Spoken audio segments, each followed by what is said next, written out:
Hello tout le monde! Eh ben voilà, tout d'abord, je tiens à vous remercier pour tous les commentaires que j'ai reçus sur Facebook.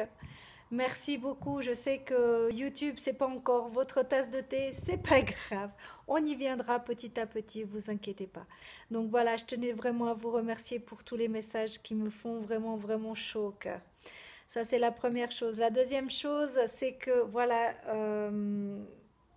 j'ai décidé de faire cette vidéo parce que bah, j'étais tranquillement dans mon bain. Quand je me suis dit oui, il faut que je la fasse, il faut que je la fasse, quand est-ce que je vais la faire? Bon, bah, je me suis dit, bah, pourquoi pas maintenant, hein. Donc voilà, donc en fait c'est très simple. La numérologie c'est quelque chose, c'est de l'analyse, d'accord? Donc je reprends juste le départ, nous sommes en année 11 numérologiquement dans le monde, ce qui veut dire qu'il y a des énergies très puissantes, très fortes. D'accord, il faut bien comprendre que ça ne vous correspond peut-être pas à vous personnellement, puisque vous avez votre année personnelle, votre mois personnel et votre jour personnel. Là, on parle vraiment dans la globalité, d'accord? Donc, dans le monde, nous sommes en association, dissociation de certaines personnes, de certaines choses, de certaines sociétés.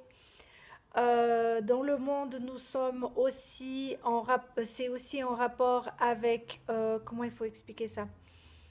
Avec les énergies très puissantes, donc tout ce qui est guidé, d'accord? C'est très important de comprendre ça aussi. Nous sommes actuellement dans un mois 3 qui est agréable, désagréable. Comme nous avons la lumière, nous avons l'ombre. En numérologie, c'est très important d'avoir les deux et de les comprendre les deux. Pourquoi? Parce que justement, ça nous permet d'évoluer. Quand on sait où sont nos faiblesses, nous pouvons travailler nos faiblesses pour aller mieux. Donc voilà, pour moi, c'est ma manière à moi de voir les choses.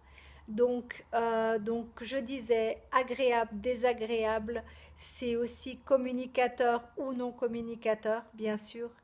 Ça peut être vivre de vos arts, ce qui veut dire la communication, c'est une chose, la psychologie, c'est pour d'autres.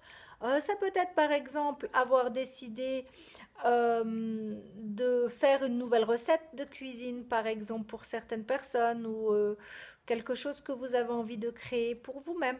D'accord? C'est pas automatiquement que en rapport. La communication, c'est une chose, mais c'est la communication large du terme, ce qui veut dire communiquer avec les autres. Donc, communiquer une nouvelle recette, c'est aussi possible, par exemple.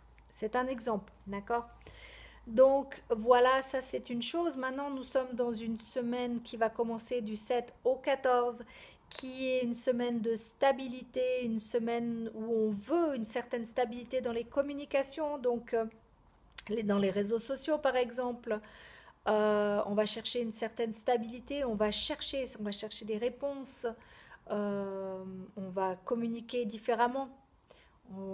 Avec chaque personne, on communique de toute façon différemment, mais chaque personne, on a nos méthodes, nos manières de faire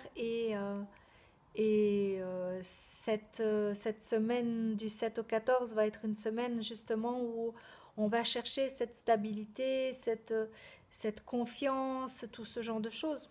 D'accord? Mais c'est aussi le côté ombre, c'est aussi attention à la colère, attention à ce que le monde se mette en colère. Si le monde se met en colère, ça peut faire des gros dégâts. Donc, si à tout hasard vous êtes dans la même année personnelle que le monde, c'est très simple. Ce que vous faites, c'est que vous prenez du recul, vous coupez tout jusqu'au moment où vous vous êtes calmé. Pourquoi? Parce que il faut jamais, jamais, jamais rien faire sous la colère. Donc, prenez soin de vous, mettez-vous de côté, laissez du temps passer et ça va passer. De toute façon, ça passera parce que nous sommes guidés. C'est une année, moi je trouve exceptionnelle parce qu'il y a des belles associations, il y a des belles dissociations puisque vous êtes plus fait pour certaines personnes ou certaines énergies ou certaines sociétés. Vous allez voir, vous allez quitter certaines sociétés aussi. Donc voilà, c'est très très important de vous laisser guider, de vous laisser votre instinct vous guider. D'accord? Donc je vous fais des gros gros bisous. Je vous remercie encore 1000 fois pour vos belles énergies, vos beaux messages. Je sais que je ne peux pas plaire à tout le monde, mais c'est pas grave. Donc je vous fais des gros bisous. Prenez soin de vous. Merci.